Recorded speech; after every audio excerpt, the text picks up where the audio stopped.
बाबा म्हणून आंबरडा फोडल. ऐकत नो त्या बापाला माहीत असत यावेळेस माझीच आई बाबा म्हणून आंबरडा फोडल आणि माझ्या गळ्याला घट्ट अशी मिठी मारल.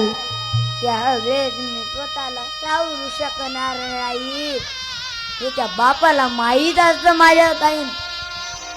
म्हणून तो महाराज मी प्रत्येक कीर्तनात आई वडिलाविषयी 10 मिनिटं बोलतो. आता आज मी वडिलांविषयी बोलणार आहे. कोणी येताना आईवर बोलून जातो, कोणी येतं आईवर बोलून जातो. महाराज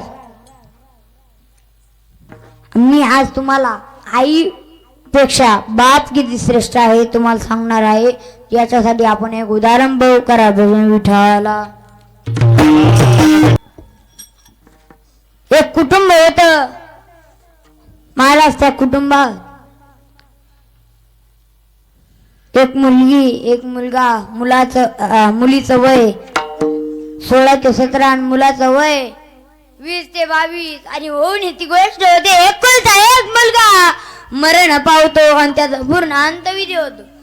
मध्ये बराच काही काळ जातो आणि एके दिवशी एकुलती एक मुलगी आई वडील जेवायला बसल्यावर त्या मुलीची आई त्या मुलीच्या बापाला म्हणते वय व ऐकता का आपली ताई मोठी झाली आहे आपल्याला आपल्या ताईचं लग्न करावं लागेल.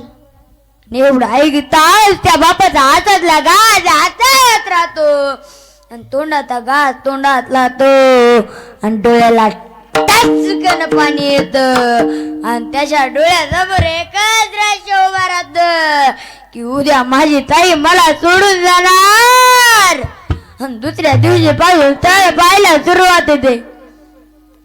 महाराज तो बाप तळ पाहत असताना एक वेळेस नाही 2 वेळेस नाही तर तो बाप 10 वेळेस विचार करतो की ज्या घरात माझी ताई द्यायची आहे ते घर चांगलं असेल का, त्या घरातील माणसं चांगली असतील का, त्या घरात माझ्या ताईला त्रास तर नाही होणार याचा 10 वेळेस विचार करतो. आणि मग त्याचं लग्न ठरवतो. ज्या वेळेस लग्नाची तारीख निघते तारीख काढावा सगळे पाहुणे रावणे आपापल्या घरी जावा. तो बाप रूम बंद करतो, लाईट बंद करतो आणि मुशीत मुंडक घालून डसा रडतो. आणि त्यावेळेस त्याची मुलगी त्याच्या पाशी येते ना म्हणते बाबा अहो बाबा तुम्ही का रडताय, मी तुम्हाला उद्या सोडून जाणार आहे म्हणून रडताय का हो. त्यावेळेस तो बाप म्हणला अगं ताई हे ताई तू मला उद्या सोडून गेल्यावर मला कोण विचारणार. बाबा तुम्ही आले का, बाबा तुम्ही जेवले का, बाबा तुम्ही आले का, हे कोण विचारणार ग ताई. येते हा बाप पहिल्यांदा रडतो. आपला बाप दुसऱ्यांदा कधी रडत असेल ना तर महाराज त्याचा एकुलता एक मुलगा त्याला कधी उलट बोलत असेल, अरे तू याची भाषा करीत असेल, त्यावेळेस तो बाप दुसऱ्यांदा रडतो. म्हणून माझ्या दादांना तुम्हाला हात जोडून विनंती आहे आपल्या बापाचं मन दुखल अशी तुम्ही कधी भाषा करू नका. इथे हा बाप दुसऱ्यांदा रडतो. तुम्हाला साधू दादांनो आपला बाप आपल्या किती जीव लावतो एका कवितेत खूप गोड वर्णन केलेलं आहे.